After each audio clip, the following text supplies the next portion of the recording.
Hey everybody, so Jeff Tidwell here with another one of my tweet videos. It is Sunday after all, and that is tweet time in the world of Jeff Tidwell. Of course, you can find me at Real Jeff Tidwell on Twitter, at Real Jeff Tidwell on Gab, and at Blade JB343 on Minds.com. Please do, if you will, like and subscribe. Hit the little bell for notifications. Leave me a comment below with your thoughts, observation, and trolls. And of course, you can always hit the 2 times speed button. And using that, you can get all of the information in half the time. So, time being the currency, of course, you'll get double bang for your buck. So, there's that. And then, of course, just so you know, I was on the Prisoners of Truth podcast once again, talking about the Vox adpocalypse. I'll include a link to that video in the description below. We talked about the latest wave of censorship brought on by the Vox cry-bully Carlos Maza. So that's one to check out. And of course, I do, before we get started today, need to issue a warning. Okay?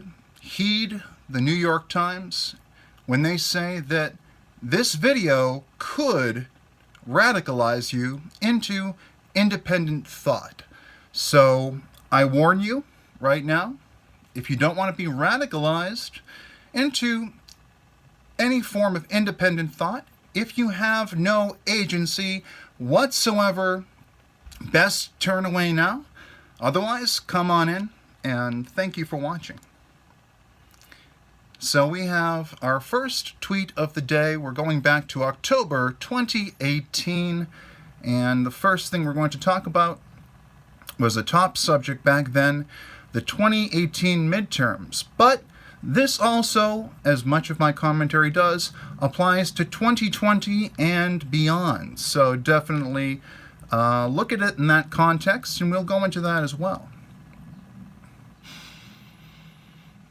Right now it's June 2019, so we are very, very early in the primary season for the Democrats, trying to become President of the United States.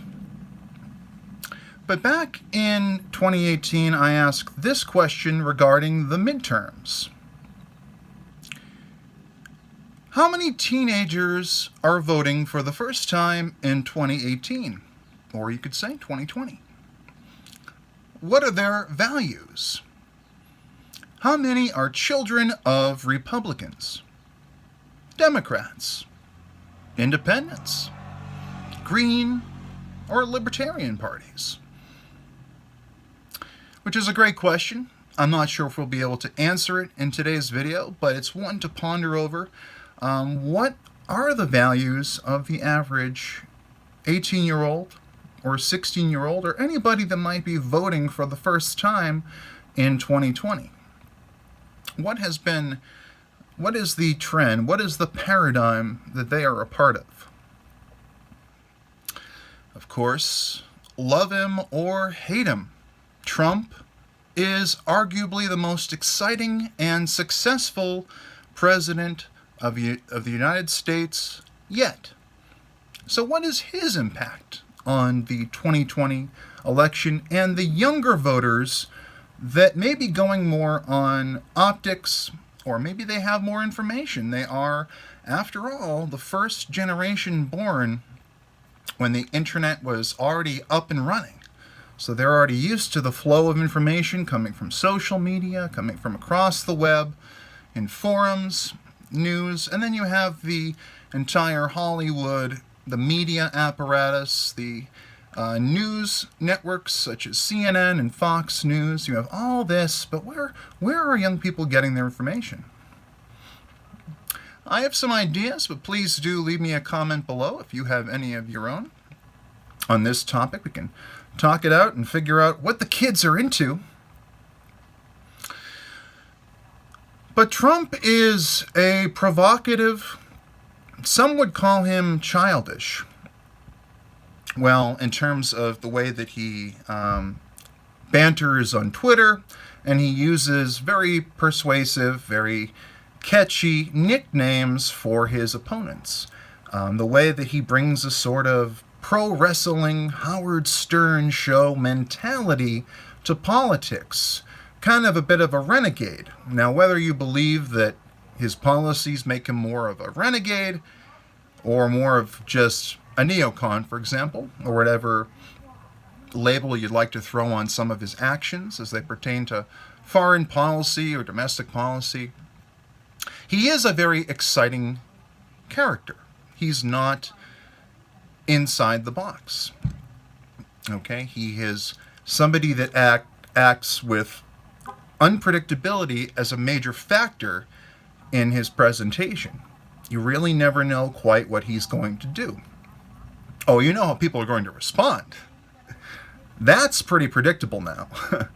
You know, especially when you had the tweet recently, the president was talking about using the moon to get to Mars. And he said, well, it's part of the same thing. And of course, people said, well, wait a second. The moon isn't part of Mars, you silly goof. So, of course, people will respond. And it's hard to tell if they're being ironic, if they understand the humor of what they look like over the course of this. When you think that the President of the United States doesn't know that the moon isn't part of Mars. Wow! Like, really? That's your first assumption when you see somebody maybe misspeak or turn a phrase not quite eloquently? You go, oh, it must mean something that makes absolutely no sense. Why? Well, because we kind of hate the guy. We have Trump derangement syndrome. We think that a crazy person can be the president of the United States of America and everything hasn't fallen apart. It hasn't fallen apart because, hey, maybe that's a dog whistle.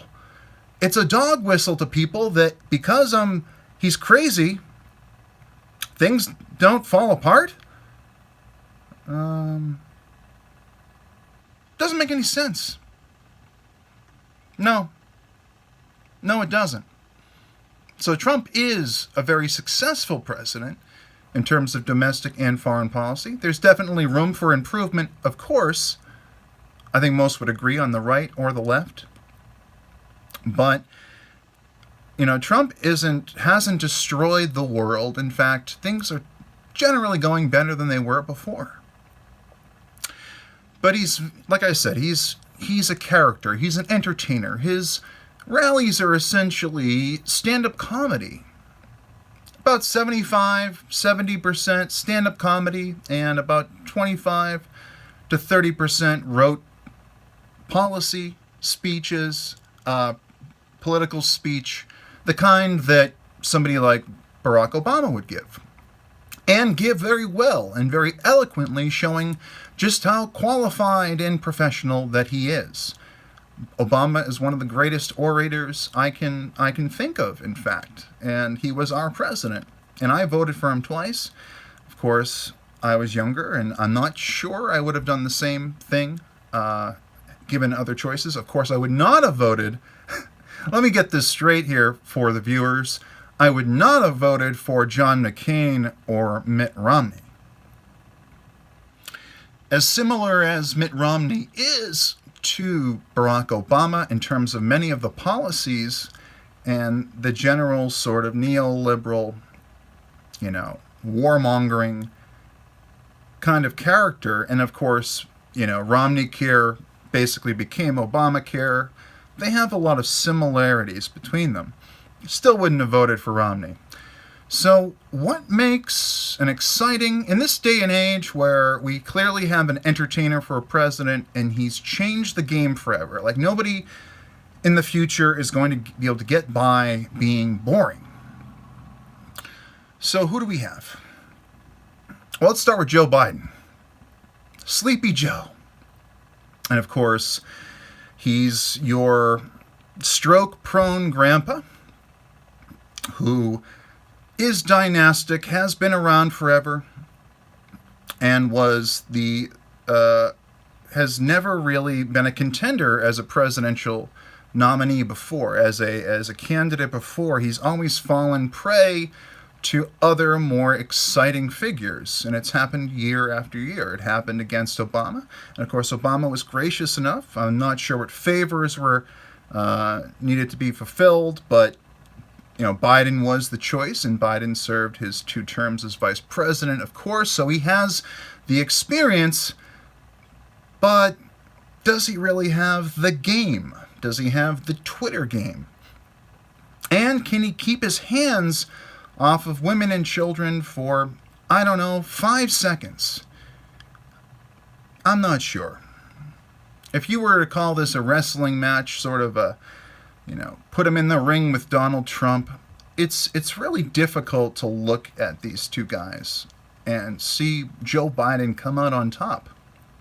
Because, you might disagree with Trump on policy, but in terms of, other than a couple of wedge issues, which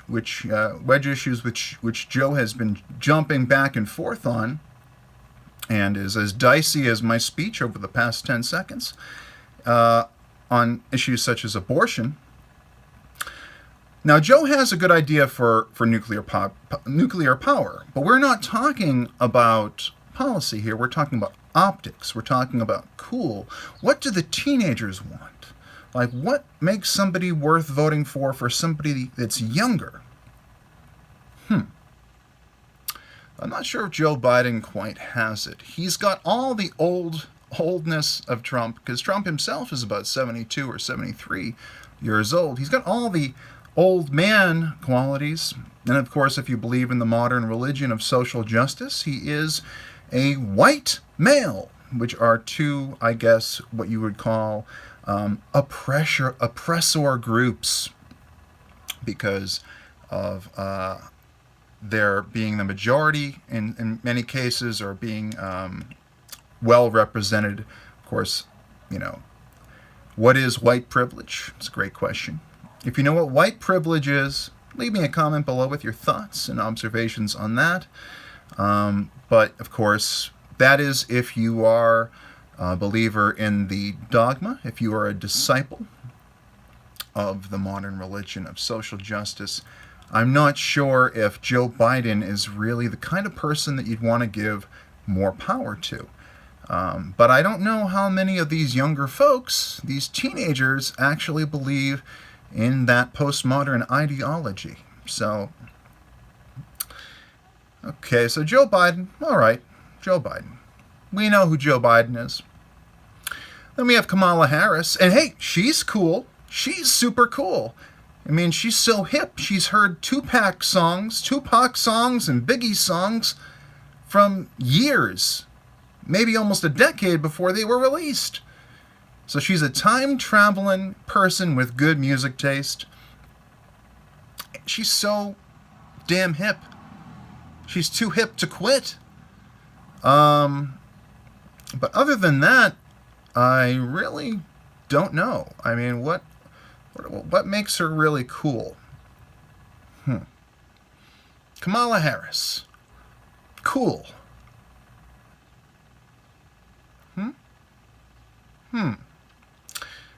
Well, I'll say this. She's better than Dr. Apology himself, Beto O'Rourke. I mean, here's a guy that goes out of his way. He might as well say, don't have a cow, man, and try to really appeal. Get off the skateboard for a minute. Put away the magic dirt and say some things like cowabunga. Because that's what's cool, right? Cowabunga, dude!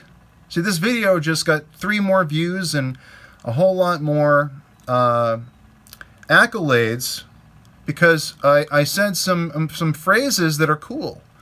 The algorithm found this portion of the video. Hey, cowabunga, excellent, party on, dude. Okay, just catch those things I just said, and transmit them to the Beto O'Rourke campaign, where they are collecting cool. So Beta's pretty cool, I guess. At least I think he is, and I'm 35 years old. All right, so then there's Elizabeth Warren. Hey, are librarians cool?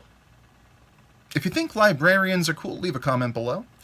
I think they're pretty cool. I mean, they provide us some great educational opportunities. They help us at the library. They actually are trained in a number of areas, okay, to help people learn and to get more information faster. They are actually, people go to college to become librarians. Of course, I know her background isn't in being a librarian, it is being a lawyer. We, of course, need more lawyers in government. I definitely believe that.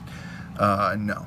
But she looks like a librarian, and we're talking about optics, okay? You're putting this, how would you describe Trump? With that yellow hair, and he's got the bright red tie. He just comes off as this kind of tough guy, okay, or at least stern.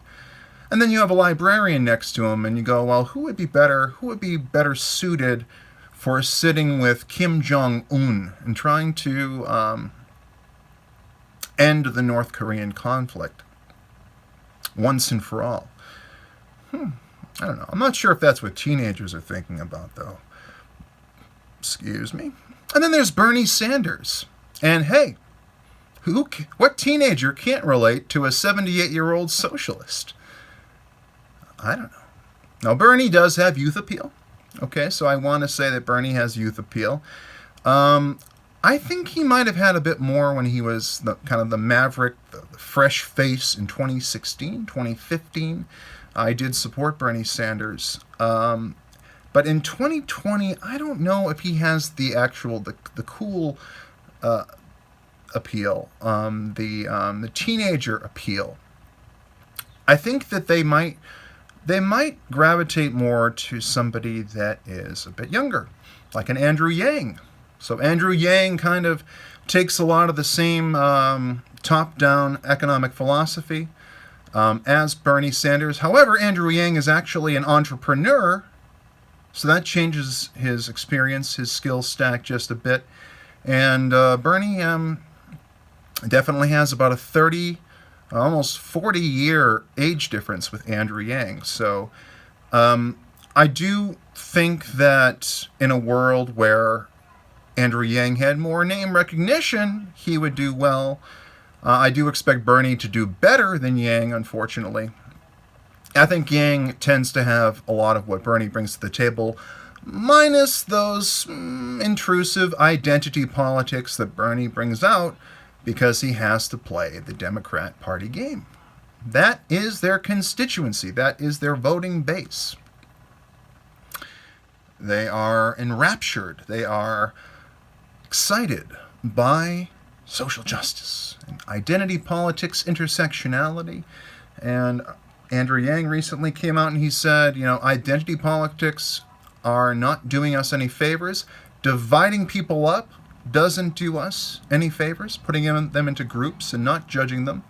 If you don't judge them by their character, and you don't judge them by their merits and their flaws, and you look at them by their immutable characteristics, and you take that, judge them by that, put them into groups, and then determine from there who is the oppressor and who's being oppressed, who's the bully and who's the victim, I think Andrew Yang understands that may or may not be the best way forward, the best method for achieving social equity and all these different things that we are trying to develop systems to reach.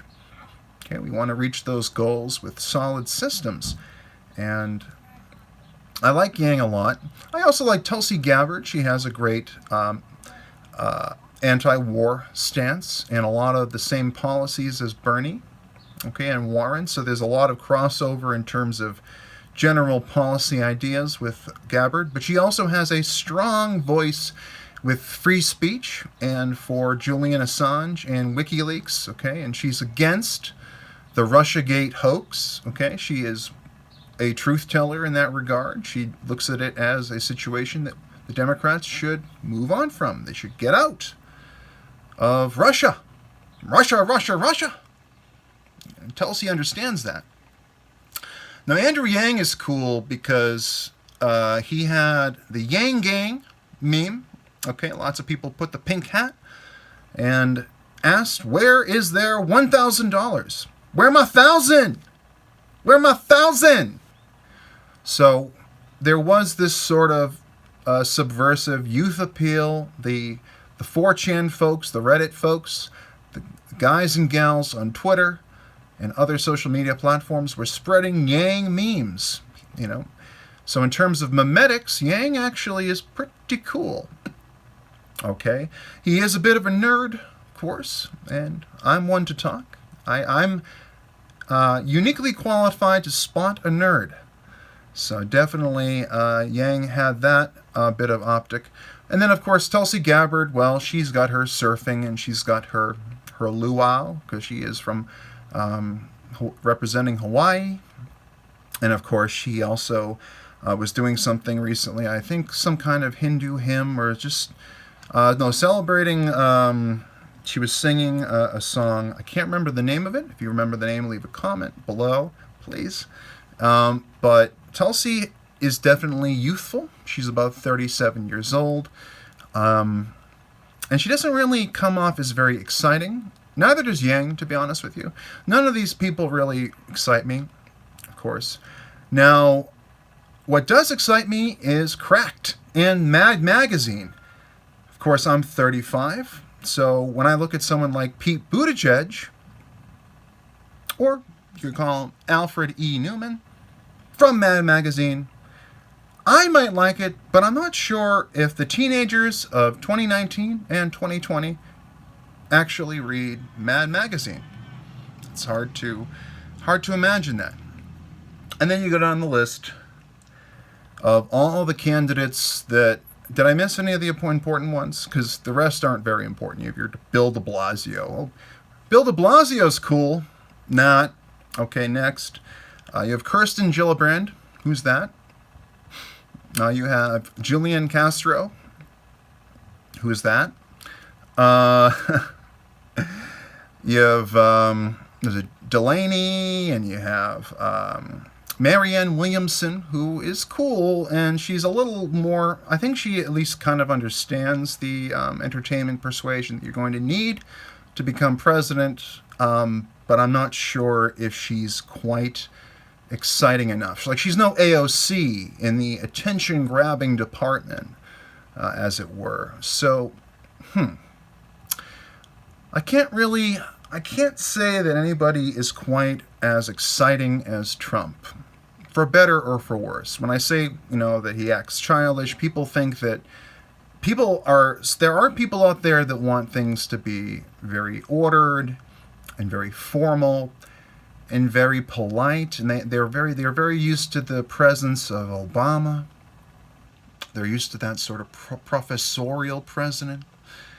And they might not take to the cutthroat boardroom Manhattan socio-elite figure, sort of brash, speak off the cuff, say whatever he wants kind of mentality. Now, Obama says some cool, provocative things from time to time, but Trump, you hit him, he'll hit you back. Okay? He'll stand his ground. And I don't think many of these candidates, they generally just virtue signal, and they don't really offer much in terms of that personality.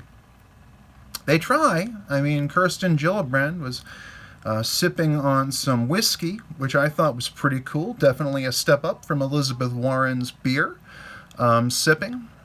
But I don't know. I'm not sure if cool is the right word to describe any of the candidates. That's just my opinion, of course. But I do wonder, I can't know, but I do wonder how a teenager would feel today. So, onward and upward with some more tweet action. So definitely check out Prisoners of Truth on YouTube. Check out my new video, sitting down with them to talk about the Vox Adpocalypse. And they're also on BitChute, and you should be too. I'm considering putting some of my videos on BitChute, so if you think I should leave some, put some of my content on BitChute as well as YouTube, please leave me a comment below. I do enjoy the ease of use of YouTube, so we'll see what happens there. I might need a little push. But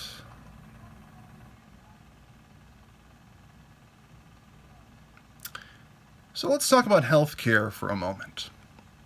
Healthcare has many valid approaches. Some involve a top-down Medicare for all method. Some involve a bottom-up free market method. Some involve both. All should account for innovation, including controversial ideas, to make healthcare affordable for all.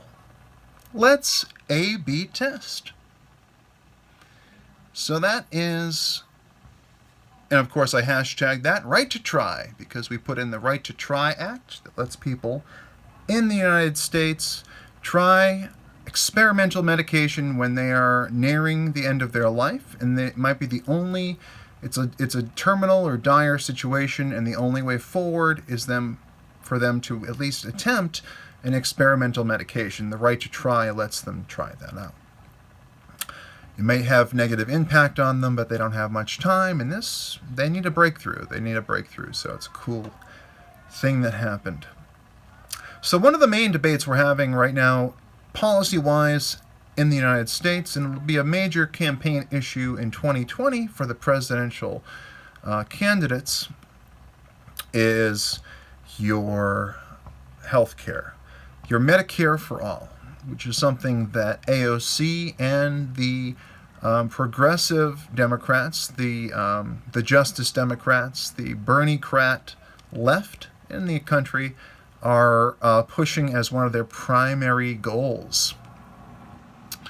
Then you have the bottom-up free market idea. So this would be an idea where the insurance companies remain around, but we try to lower the cost of healthcare across the board from the bottom up, make goods and services in the healthcare industry cheaper, and add some innovation as well. You might want to have some of that social safety net kind of healthcare where people can afford it no matter what their income level is. You do want to think in a humanist mindset and a humanitarian mindset and take care of everybody that you can. So we might require some, government health care for that reason. So at least some kind of public option. But you'll also want to definitely have lower drug prices. You'll want to have cheaper goods and services. And of course, innovation, including controversial ideas. So innovation might include technologies such as, and I'm not, I guess I'll pitch it because I'm actually on there as well. Interface by WenHub is a video calling app with monetization options for Android, iOS, and you can go to wenhub.com and of course sign up there. They have their own cryptocurrency called the Wen, which is doing very well right now. I didn't want to shill for WenHub, but they're really cool. They're partly owned by Dilbert creator Scott Adams, and I watch his videos. He's here on YouTube, Real Coffee with Scott Adams. So he talks about this quite a bit, how if you can consult with a doctor or a medical professional on WenHub, you can make a call that might be $100 an hour, $50 an hour. People can set their price from 0 to whatever they like in terms of Wen tokens, the cryptocurrency, or USD, fiat, I think credit and debit and so forth. But basically, you'd be able to consult with a doctor over the phone and have a video call with them. And that would be one way to make getting a trip to the doctor, make it easier when you don't actually have to leave your own home, or even you don't have to go thousands of miles to see a certain kind of specialist they can talk to right over the video call and get paid for their work if they wish. So technology like that can certainly lower the cost of healthcare, and if the cost of healthcare is lower, it becomes more affordable. The high tide lifts all boats, and basically people at the bottom floor that couldn't afford it before, they couldn't afford it, but once you lower the cost to a place that they can't afford, or the government is happier to pay for, or the local state healthcare systems are happier to pay for, I think you'll find that that is just as valid a method as, taxing people more and more, and spreading that over an entire system that is guaranteed healthcare, universal healthcare. It's been also called single payer.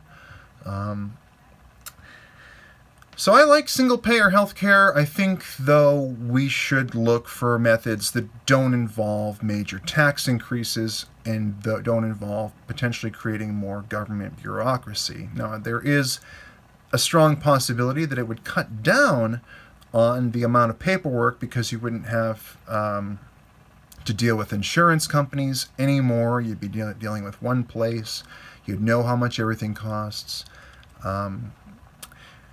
But, these are both valid methods, and I think that we should pursue both if possible, or at least explore.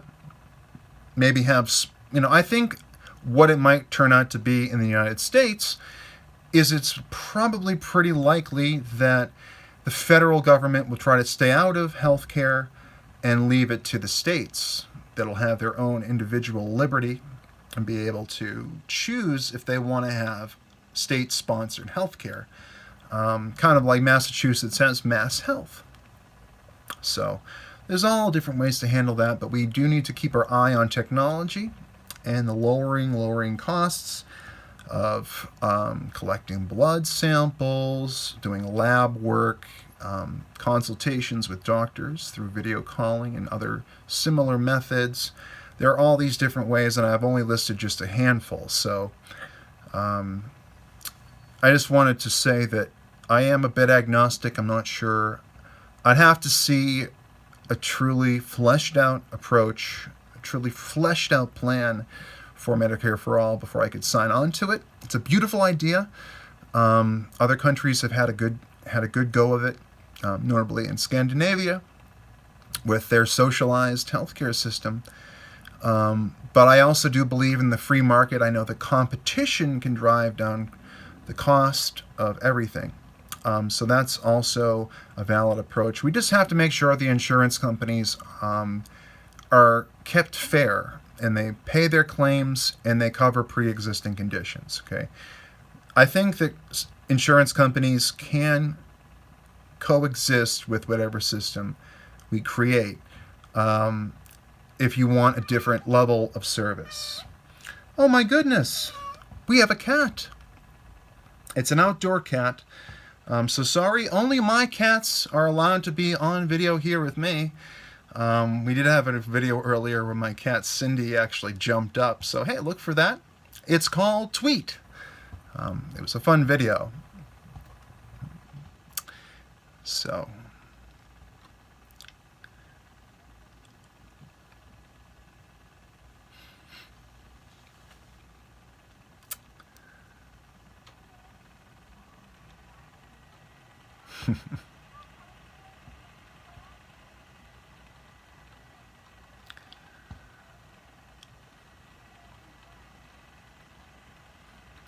Picture of Anderson Cooper with the NPC face. But that's the wrong network. That's CNN, not MSNPC. So...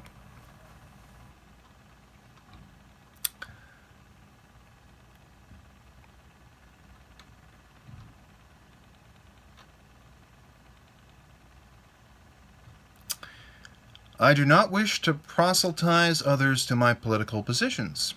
I only ask one thing.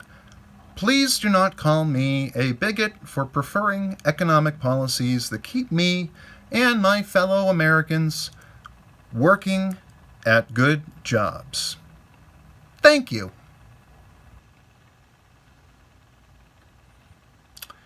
So I'm not sure if I'm voting for President Trump, but if I do not want to be seen as a bigot for looking out for my best interests and the best interests of all Americans, regardless of their race, creed, sex, gender, religion, occupation, and so forth.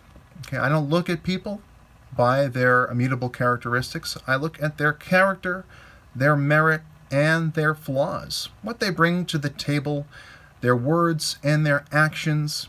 And I try to stay away from this identitarian mindset, okay? Because you have the social justice, the modern religion that it is, the disciples and the prophets that follow this religion.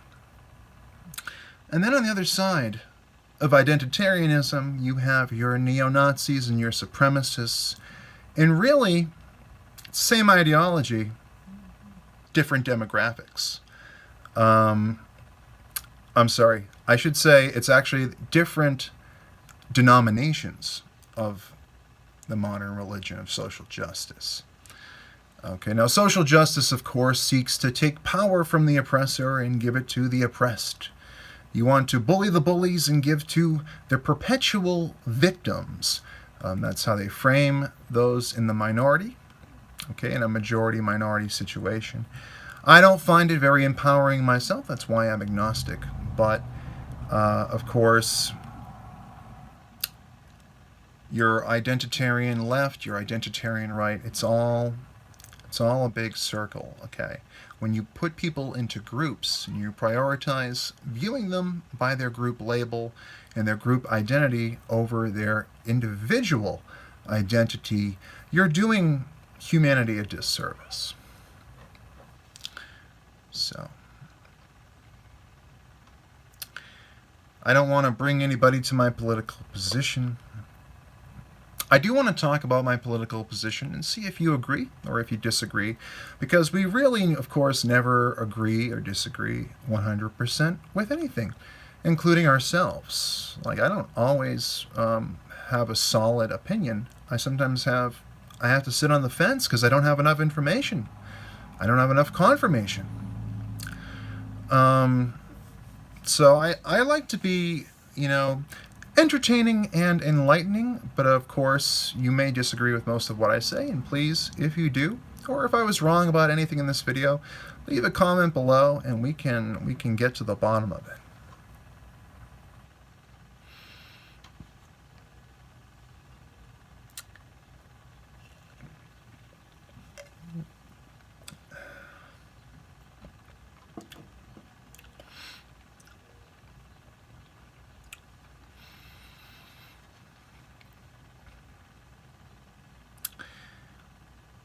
Free speech for me, but not for thee.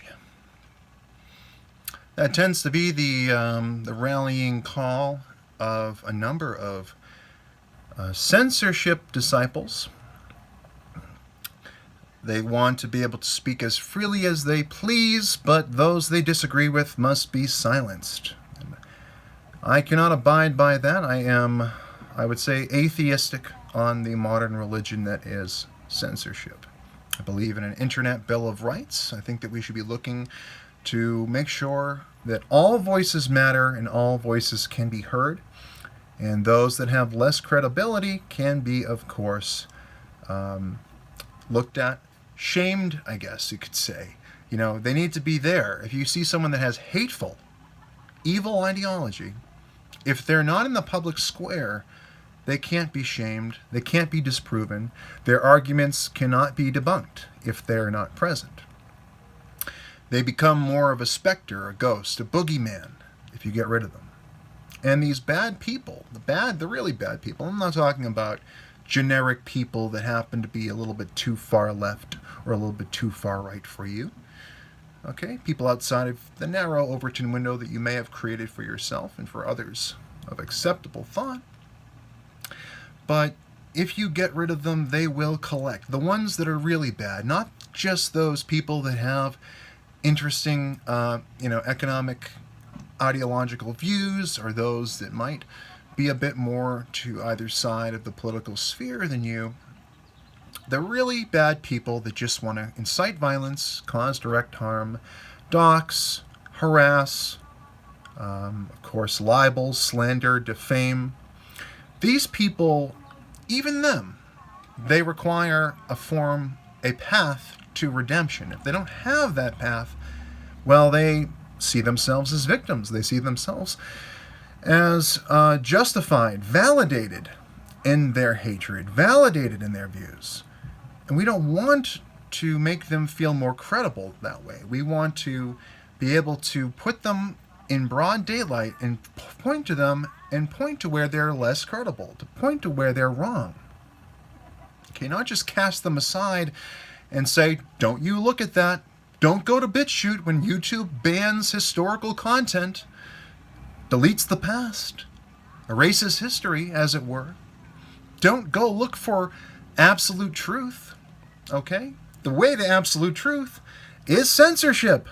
Yeah, get rid of all the information that makes you uncomfortable or you don't agree with, and you'll become more enlightened.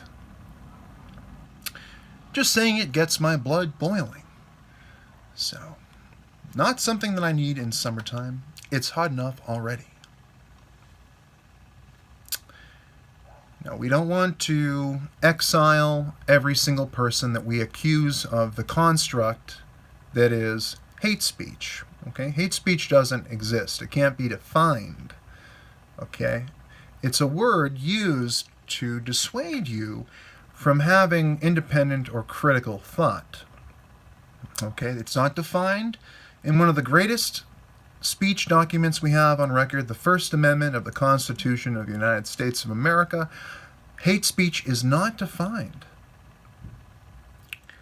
So it can be anything can be labeled hate speech. Okay, if almost anything can be labeled hate speech by one group or another, or one individual or another, then it doesn't really have a definition. And thus, you can't create rules, strict guidelines and rules to get rid of it. And of course, there is satire and humor. Okay, we need to be able to laugh at the darkest things about human reality. Okay, because they happen. We can't pretend like there's no darkness in this world. It's a balance of light and dark. And we need to be able to address all of that and take the power away from that. Okay? Take the power away from those words you can't say on television. Okay? Notably if they're slurs. You don't want to give them power by saying you can't say that. People need to understand human nature. Okay?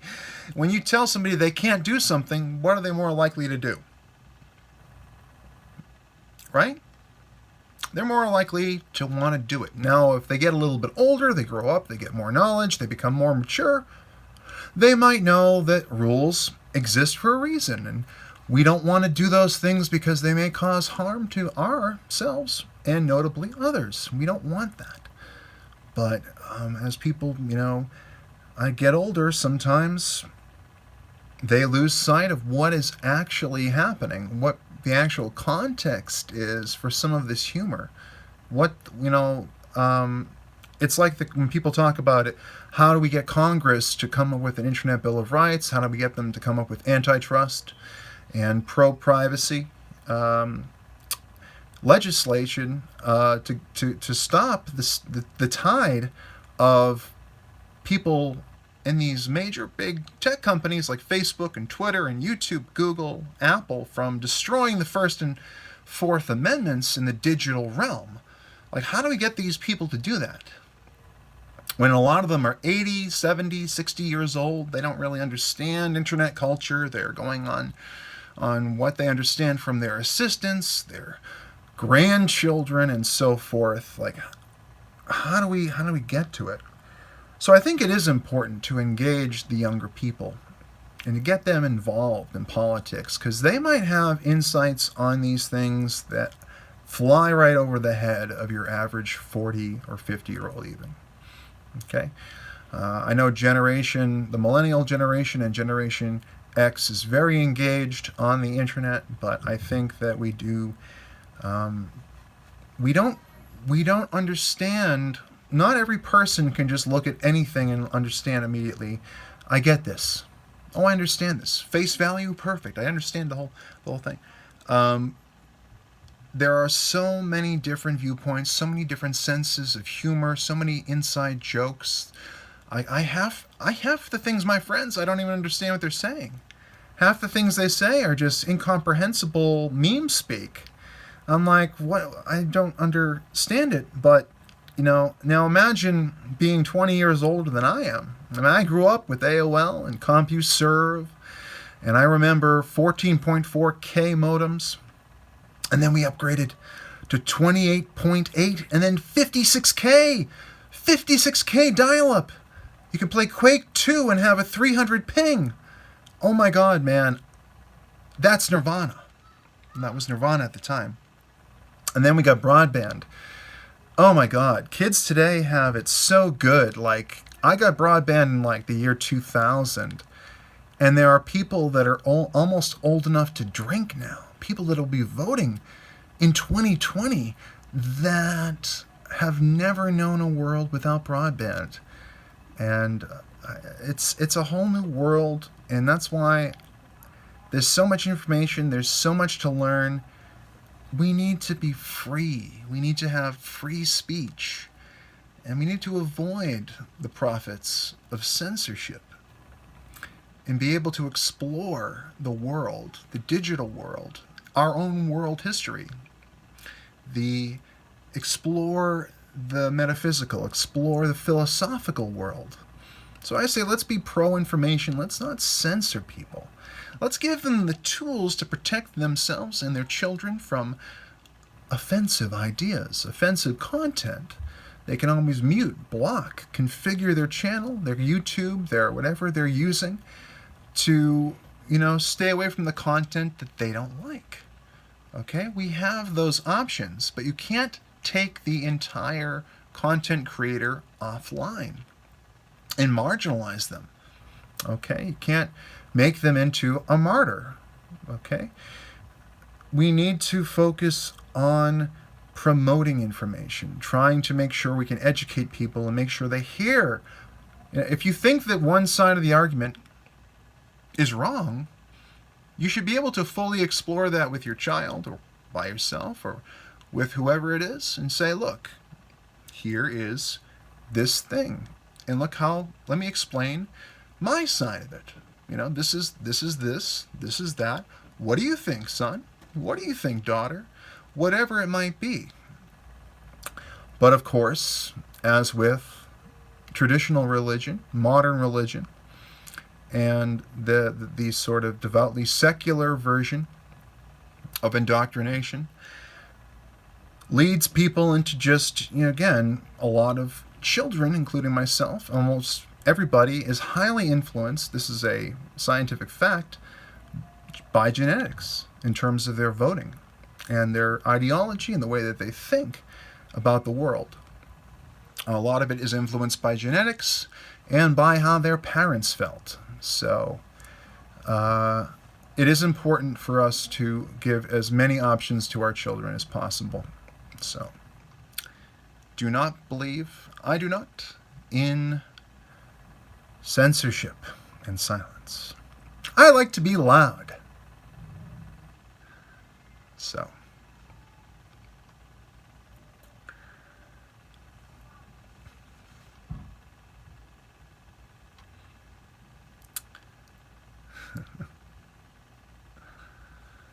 censorship kills, kids.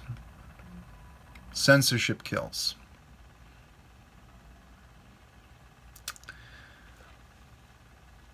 Yeah, so in American politics and in politics in general, it seems that people tend to always fall into two camps. Only two camps. You're on this side or you're on this side. So I say in this tweet here, Define authoritarian. Because we always hear that, oh, Trump is authoritarian. Putin is authoritarian. We have authoritarian dictators from across the globe. But hey, we should also censor everybody we don't like. That's not authoritarian at all. So when you say define authoritarian, the Democrat Party has fallen into the pro-authority position on free speech. Or censorship, you could say. The other side of the coin, you have free speech and you have censorship. By suing WikiLeaks. When they sued WikiLeaks, they really made it clear they are the pro-authority party on censorship. Because WikiLeaks, their leaks, exposed media collusion between the major media networks and outlets and newspapers and the Democrat Party directly. They were editing articles. John Podesta was offered articles to edit. And there was all kinds of parties and get-togethers, and it was all so beautiful and nice. And if you look at the WikiLeaks, you can see that it was pretty much just the Democrats that were getting this kind of treatment. We don't know. There could be some information out there about how the Republicans were colluding with the media as well, but that has yet to surface in any meaningful way. So their leaks exposed media collusion, and social media companies had taken actions that lead me to believe we need an Internet Bill of Rights. We need to make it clear the difference between Facebook or Twitter, Instagram being a publisher versus a platform. Okay? Right now they enjoy the liability-free designation of platform, but they have the curation ability of a publisher. And that is simply, they're also receiving government subsidies, and they have a lot of our private information, and they offer public utilities such as the president's account and some municipal, local, state pages. So they are offering things that are in the public realm. Okay, they're offering things that are in the public realm. So they should be a public utility. Okay, even though there's more CP on the Facebook Instant Messenger database than probably anywhere else on the internet combined, okay, they don't have any liability from that, okay? And yet they go and they censor and remove people based on ideology, okay, which is essentially thought crime, okay? They're silencing people and removing pages for thought crime, okay? Or wrongthink. People don't have the right groupthink for Facebook, Zuckerberg, or any of these large corporations that want to control the full narrative. Let anything that falls in between the cracks be the fault of the algorithm, and so on and so forth. They want all that, but they want, no liability. They want to have control without liability. And we have to definitely look into policing these outlets, because people will say, oh, it's a private company and they can do what they want. It's a private company and they can do what they want. It's a private company and they can do what they want. It's a private company and they can do what they want. It's a private company. Blah, blah, blah, blah. That is, I'm not sure if it's conservatives or libertarians that say, oh, free market, free market. But you're looking at a tapestry, a cartel. Not really a monopoly. You could call it maybe a vertical monopoly. But you're looking at these groups that all work in tandem to deplatform, demonetize, debank, deperson, and ultimately destroy the careers of people that they just don't agree with ideologically, that don't serve the macro simulation, the narrative. Okay? So they have all this power to control what you see, what you hear, what things trend.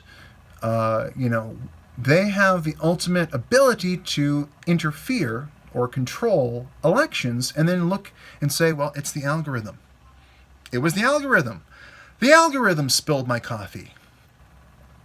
And of course, I said the other night, I mugged a guy on the street. "But why?" he asked. I responded, "You're not advertiser friendly." So they're willing to, of course, as you've seen in this latest adpocalypse, not the first. The Vox adpocalypse isn't the first. It's number 4, actually, in terms of these major demonetization sprees that YouTube goes on. And they say, well, it's the advertisers. It's not the algorithm, it's the advertisers. They're the ones that are causing you to lose your money and lose your viewers and lose all these things that keep you afloat and keep your voice loud and proud. Or in the case of Steven Crowder, crowd. Okay? Now, I'm not sure if Steven Crowder has gotten his monetization back. I know that he was offered his monetization back if he removed a link to t-shirts that he was selling. But that was one of the first casualties of the latest wave of censorship brought on by the latest adpocalypse. Okay, a number of historical videos were also removed from YouTube, much to the chagrin of professors and academics that were trying to teach people about the past. Okay, now history does not repeat itself, but there is a saying that those that do not learn from the past are doomed to repeat it. And I say, if you're removing the past because you're uncomfortable with reality and facts of what happened, why it happened, and the full story, if you're uncomfortable with it, well, how are people going to know what to avoid in the future? Like if you've removed the problems of the past and they become fairy tales and stories, if you remove these things, there's no reference point for us to look back and say, here it is exactly. We have pictures, we have books, we have proof that all these things we are warning of, all this evil that we're warning of, it actually happened. And it's something that can happen again if we don't watch out. So here's why you should follow peaceful ideology. That would be one way. But instead, they go ahead and they just remove all this content. And they say, well, we're a corporation, and we have to make money, and we have to keep our people safe. But really, it's not your average person that's calling for censorship. It's other corporations. It is people that are enraptured in the modern religion that is moral panic and outrage culture, okay? It's not people that, it's not your average person. It's more of like a busybody that's, mass flagging, brigading. There's groups that just do not want this information out there. Okay, they don't want you to hear the other side. They want to be able to create a boogeyman in your head and have you follow that narrative to its logical conclusion without the truth getting in the way. Okay, these sophists, these people that just want to control us, okay, are the ones pushing a lot of this. And of course, you have their pawns in the game like Carlos Maza, who are at best useful idiots and at worst pretty damn evil in terms of how they are destroying the dialogue and creating an uncomfortable environment for people that are seeking, the means to the end of philosophy. They want to know, maybe that's not the best way to put that, means to the end of philosophy. People that are looking for universal truth and moral virtue and trying to get their lives together and want to look for options that don't just fall within the prescribed ideology of the mainstream media companies that are trying to keep you in a certain frame of mind, a certain system, a certain certain things are keyed this way or that way. Everything's well defined in the system that they have. Okay, they just label this, and label that. Philosophy is not a means to an end. Philosophy is an exploration of the unknowable truth to find reason, facts, evidence in our environment, in our world, against great odds, to find reason in a world of faith, to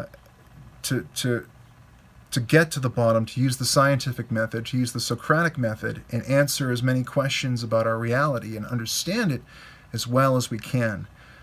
So if you call that a means to an end, the means to an end of philosophy is asking questions, questioning everything, and not misspeaking. Okay, if you're in debate, don't do what Jeff Tidwell just did, and don't misspeak, because then you have to cover your tracks. And as you can see, that can be somewhat hard. Or maybe I make it look really easy. I don't know. I could be the Tom Cruise of YouTube commentators. I make it look so easy that you don't appreciate me.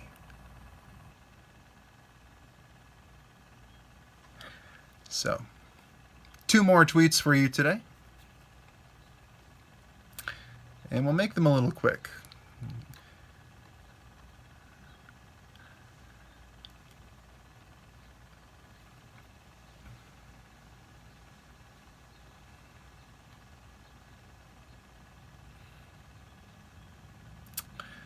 How to create an echo chamber in 1 easy step. So I was banned from participating in a certain subreddit because of guilt by association, or guilt by conversation, as my friend Tyler would say, with another subreddit. Now, I had never said anything. I'd never broken the rules. This isn't in the rules. This isn't in their terms of service or their rules for this subreddit. I didn't do anything wrong. All I did was associate. I should have freedom of association, but all I did was associate with another subreddit that they didn't like. Okay, and thus I became a pariah that lost my voice, my ability to speak. And I had many upvoted posts. I had many posts that were full of encouragement and positivity and trying to solve problems that had been presented. But they said, no, you posted in this other place, completely unrelated, not saying anything offensive, just happening to post there, and we're going to remove your voice. We're going to censor you. Okay? Oh, it wasn't in the rules. We just made a judgment call. Because when you are dealing with a modern religion, this is the conundrum that those that don't have a God face. When you don't have an axiom, when you don't have a higher power, you have to create one. So they created censorship. How do you get to moral virtue and universal truth? Silence. So there's no axiom. And what is an axiom? Well, an axiom is when you actually have an answer for the question why. Why? Why? You can ask why questions again and again, and an axiom is saying, well, because. Just because this, and just ending the conversation right there. So, blah, blah, blah. Why? Well, because God. God did it. Like a deus ex machina, that's it. We're going to stop the conversation there. You don't have to ask why anymore. There's no more questions. It's all because God did it. But if you're devoutly secular, you still need something to lean on in the absence of God.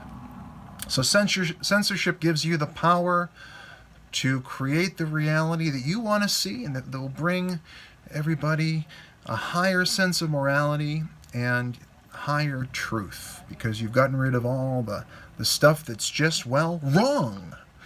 Okay?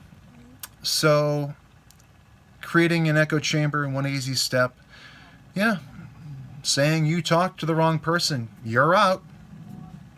What about your individual character and your merits and your flaws and what you bring to the table, your words and actions? Well, there's one action I just don't like, and that's you talking to that person I don't like. You talk to them, you wanted to hear what was going on with them, you wanted to understand them better. Well, I'm sorry, my friend, you're out. Okay? We have an echo chamber here.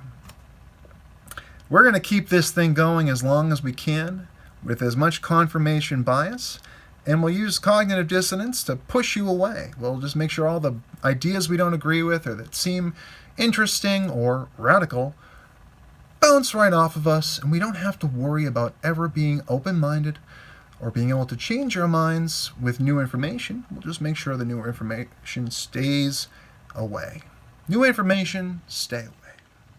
So, I did appeal the ban, and I did not hear back. So they just said, that's it, man. We don't care if you've been posting here for 2 or 3 years and you've provided insightful and sometimes not so insightful commentary and so on and so forth. You're just gone. It makes me feel really involved and really involved in the community. So, who needs them? I won't name the subreddit, but you can probably guess which one that I'm not allowed to post in based on the content earlier in this video.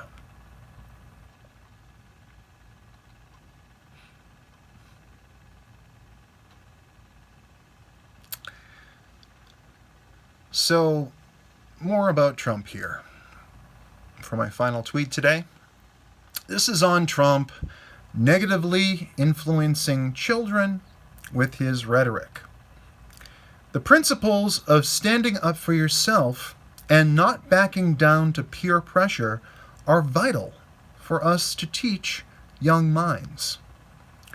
Victim mentality imbued early in childhood development by parents can have lifelong negative impact. So in my interview this week with Prisoners of Truth, I did talk a little bit about how childhood, and again, I'm not a psychologist, I only know what I've studied online. I didn't go to school for this, but I understand that childhood trauma and those formative years of a child's life are extremely important. So we are very impressionable, and the things you learn then, the initial interactions you have with society through your early schooling, preschool, kindergarten, but it really starts at home. It starts from ages 1 to 4, and beyond that, but around 4 you've developed as a person to a degree that you'd be actually surprised. Definitely look into it, research it. I always say look, in the absence of a subject matter expert on psychology or psychiatry, you want to seek a subject matter expert, okay? But I think we can all understand that early childhood is very important for development. So when Trump gives this message of standing up for yourself, not capitulating, and not backing down to peer pressure, yes, the way that he handles it is brash, and it is provocative at times. But those core messages do come through, and I think that starting out life and thinking from birth or from the earliest consciousness you have, that you are the victim, that you're a victim, that you're the underdog, that you are the one to be bullied. You are not the one that knocks. You are the one that gets knocked down. You're the one that's marginalized. Just getting that message in your head that you're weak and that you need help, that you need support. Whether you do or you don't. I don't think that's very healthy. I don't think that's very positive or affirming. I think we should try to teach our children to be as strong as they can and to stand up for themselves. Don't be bossed around by your friends. Now I know that, genetically and different kids have different personalities, different kids are more submissive in terms of their socializing with the other kids. Okay, they're more there's kids that are a little softer. Okay. Now, I'm not Dr. Pizza. I'm not talking in terms of you-know-what. That's disgusting. Okay, just look up Dr. Pizza. You'll know what I'm talking about on that. But there are some of us that are naturally a bit more pacifistic. That's a good way to put it. more pacifistic, and then there's other kids that are more aggressive. So we do want to make sure that kids aren't getting, negative behaviors from adults like President Trump, or myself, or from you, and so on and so forth, but we also don't want to imbue them with victim mentality early on. Because if they start life thinking that they're a victim, it's going to be harder and harder for them to escape this narrative that's been created about them by their parents or by their friends growing up, about themselves. And it's going to impact their relationships with others. It's going to impact their work, their careers, their pursuit of happiness. So yeah, Trump could, if children are watching political TV, if children are on Twitter, if children are suddenly interested in watching CNN instead of Nickelodeon, yes, Trump could certainly negatively impact children and give them some, a bad role model.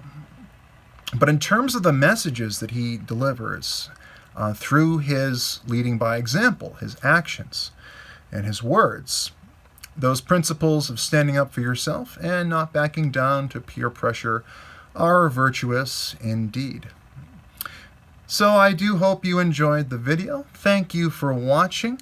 And of course, please do like, subscribe, hit the little bell for notifications, leave me a comment below, and as I always say, everything I said tonight might be wrong. Or everything I said today might be right. Or perhaps some of it was right and some of it was wrong. I think that's more likely. The truth lies between.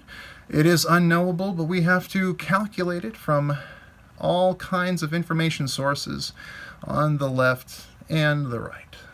So, of course, I can be found at Real Jeff Tidwell on Twitter, at Real Jeff Tidwell on Gab, and at BladeJB343 on Minds.com. So check out that.